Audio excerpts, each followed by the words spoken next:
Hello everyone, this is Chris. We're here in Eugene, Springfield area, picking up this tiny home here with this F3, actually 3500 dually one-ton truck. We're going to be hooking up to this 16,000, almost 17,000 pound tiny home. It's a little bigger guy, 3 axles, fully built. We're going to be hauling it to Washington State. It's 13.6 tall and about 20 feet long. And this is the condition of it before we hook up to it. Again, it's got landing gears on the bottom, on the front, 3 axles. I guess that's more of a door deck that's tied down for the entry. Paperwork are inside. It's got a ball hitch connection, 2 propane tanks, a bunch of windows, and it appears that it's got some vents up at the top, which I don't have access to. And so, yeah, we'll be on the road here soon. So we're right here ready to connect. We got the ball hitch connection ready to go. The landing gear, we're gonna roll this down and gonna see how that's gonna connect together. Let's see, here we go. We're gonna lower the trailer onto the ball, sometimes just a slight bit off, but because the weight of the trailer, this kind of slides into position. There you go. Now we're bringing the landing gear up.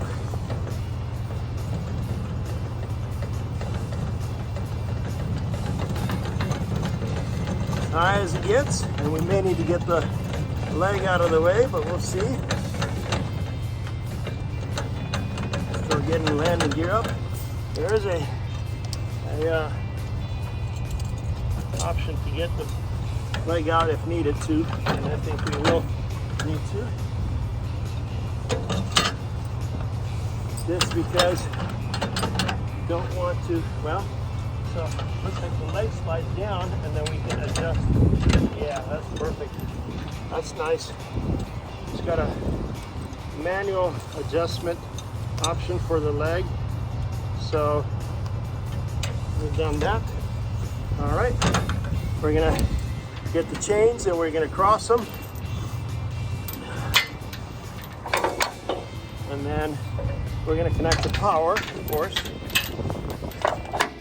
All right, chains are hooked, they're crossed, and you can tighten them up a little bit because they are sometimes a little loose, and we don't want them to be too loose, but we don't want them to be too tight either.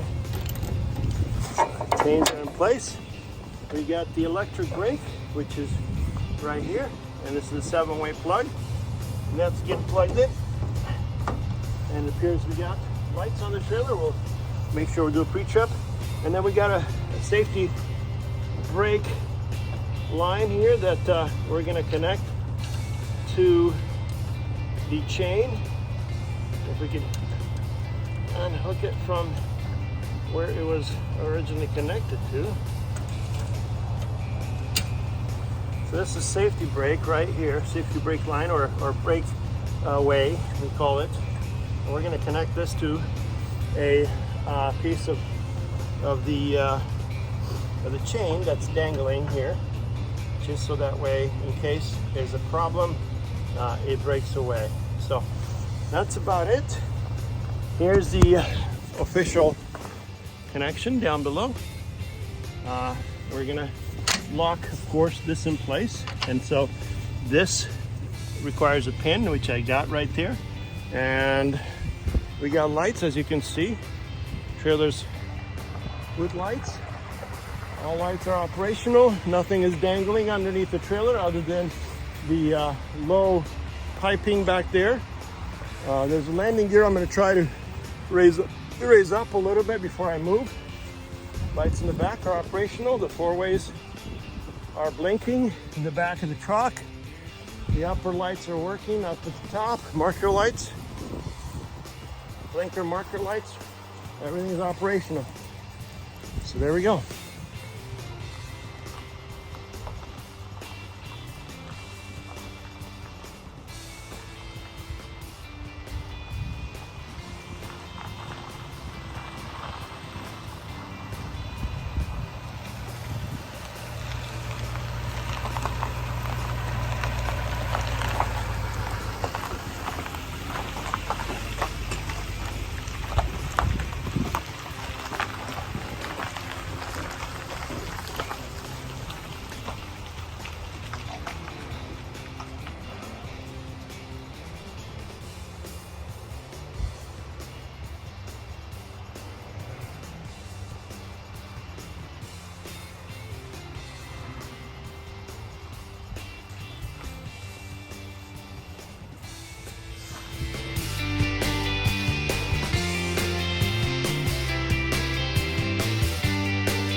One more thing we do before we take off is make sure all the tires are tightened. I've got a torque wrench that I use for the wheels, but there's some landing gears down here that are a little low. So before I take off, I'm going to make sure all the landing gear go up as high as I can. Here's our chain link connection with a bumper pull hitch assembly. This is our first front landing gears. As you can see them, they're right here. They're super high, where they need to be. Here's the piping or the connection to the sewer, the septic. That's quite a bit low, but it's gonna do fine. There's no adjusting that. However, here's the landing gear in the back. It's a little bit expanded, so we're gonna lower it or raise it up as high as we can. And now with the landing gear all the way up, it's giving a lot more clearance to the back, so that way it does not touch. We're gonna do the same thing for the other side. As you can see, it's quite a bit low.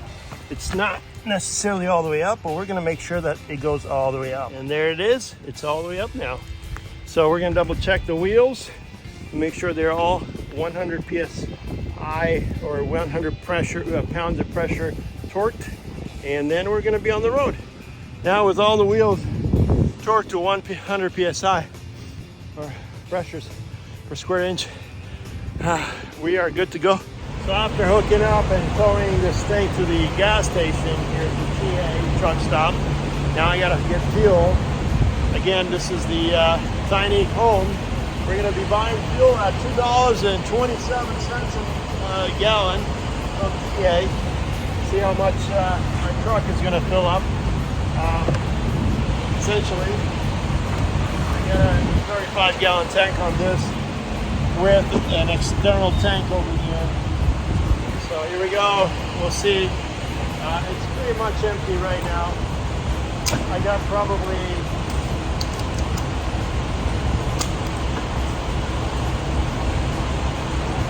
maybe less than 0.1% of fuel.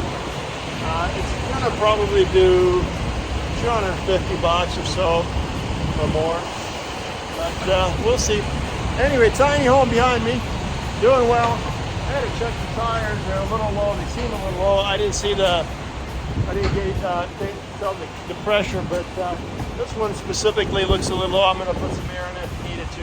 I'm going to measure the tire pressure on all of them, and then of course tighten the bolts once again. So here we are at TA truck stop with the tiny home behind me, getting fuel. Nice little tiny home. Got a cubby up at the top there, some kitchen area. Haven't got inside of it, but I'm sure somebody's gonna really enjoy it. Well, we were only able to put 185 bucks of gas in here, 35 gallons, 35.2. I got a 35-gallon tank. I don't know how, a little bit more, well, 0.2 of a gallon went in there, so 35, almost 36 gallons. Maybe it's inside the hose, or anyway, I topped it off to the highest. I shouldn't be topping it off, but we're not in California, and you know, I do have a little bit of a longer hose to get to the, well, actually the fuel tank is right over there. So anyway, 35 gallons of tank, $185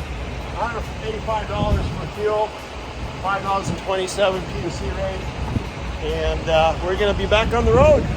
Hey guys, it's Chris with the unit I got here, and now we're gonna be backing it into that spot over there, which is pretty tight, but we'll make it happen. Anyway, thanks for watching.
All right, guys, so we brought her over here, parked it in a perfect location safely, and got it through this little driveway in here.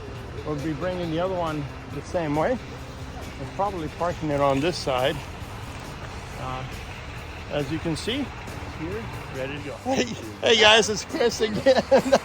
I'm here with Kara and Jack, and I delivered this nice tiny home for them. By the way, the second recording, because the first time I didn't push the record button. And so I'm here just to let you know we've got all the paperwork, the bill lading signed, and they're super satisfied with my delivery. I'm assuming. Yes. I'm not trying 100%. Okay. Will you use me again? Yes. Okay, good. So anyway, the interesting fact is that we don't have a key for them to go inside and sign the documents that are associated with this tiny home. They weren't given a key, and I didn't get a key because of our policy. We don't enter the building upon transport. And so they're going to receive a key by mail or however. And once they get inside, there's an envelope inside the sink that needs to be signed, and then they'll send us a copy. Is that okay? We'll send a copy. Yeah. Okay. Well, yeah, that's it. I just want to be kind of, inform you what's going on. Thanks.